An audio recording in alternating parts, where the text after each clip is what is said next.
Good morning, everyone. I remember as a rabbinical student, I once went to visit a prison on Passover to bring the joy of the holiday to the inmates. And then we sat down with the Jewish inmates around the table. And the first question was, since it was after the first 2 days of the holiday, I said, how was your Seder? Because they did have a Seder in prison. And one of the inmates said, well, it was a great Seder, but there was one problem. I said, what was the problem? He said, when we went to open the door for Elijah the prophet, the door wouldn't open. The message of Passover is that we have to unlock the gates, the shackles, the restraints that limit us. Passover is not just a story about something that happened thousands of years ago. Every person has some kind of limitation that they need to transcend. And Passover gives us the energy, gives us the spiritual wherewithal to be able to transcend our own personal struggles and limitations. When it comes to the story of Passover, we find something very interesting. And that is that God tells Moses, tell Pharaoh to allow the Jewish people to leave Egypt for a 3-day holiday in the wilderness.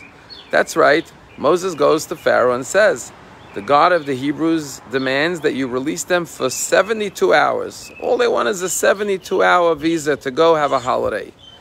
And it's after Pharaoh releases them, after the 10th plague, that he hears they're not returning, that he chases after them at the sea, and that's where the ultimate miracle occurs of the splitting of the sea. And the question is, God is God. He didn't have to negotiate 3 days with Pharaoh. Why did he have to lie to Pharaoh and play a trick on him and deceive him? Wouldn't it have been a greater miracle if he would have just said, let my people go permanently, not for 3 days? And the Alter Rabbi explains in Tanya, he says, the story of the Exodus from Egypt is our own personal story.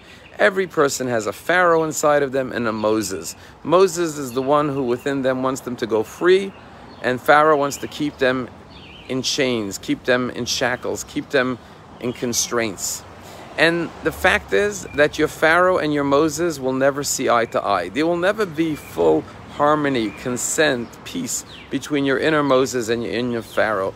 They will always be at odds with each other. And therefore, if your definition of freedom is, I need to get my Pharaoh to fully consent to my freedom, it will never happen, because Pharaoh's nature is that he's hard-hearted, he's stubborn, he's the ego of man. He will not release you from his shackles of constraint and confinement.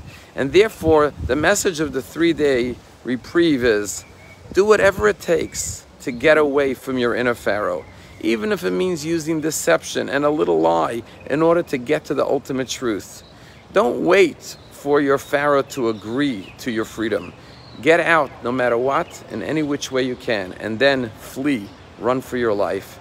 Escape, because there's always going to be conflict, inner conflict. There's always going to be two sides to the equation. There's always going to be reasons not to go free, whether it's fear or doubt or insecurities. But you have to be able to transcend that at all costs, whatever it takes.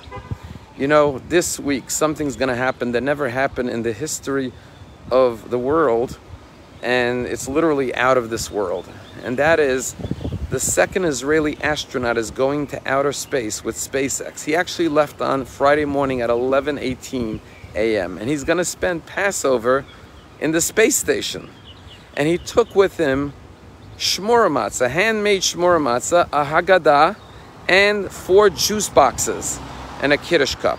Now you can't pour liquid in outer space because there's zero gravity, so he took the cup symbolically, the kiddush cup, but he took 4 grape juice boxes, containers that he will sip out of. And literally there'll be, for the first time since the Jews went free 3,334 years ago, a Seder in outer space. Now what's the big attraction to be in outer space?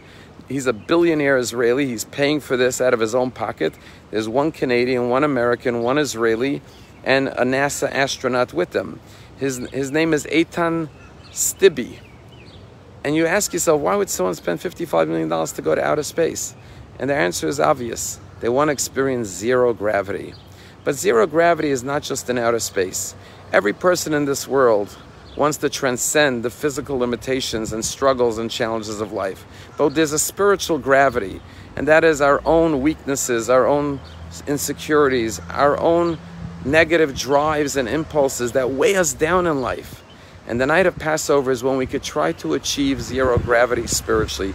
We could transcend those things that burden us, that break us, that weaken us, that destroy our morale, whether it's depression, or whether it's anger, or whether it's hatred, or whether it's resentment, and say, tonight I want to be a spiritual astronaut and transcend all my limitations.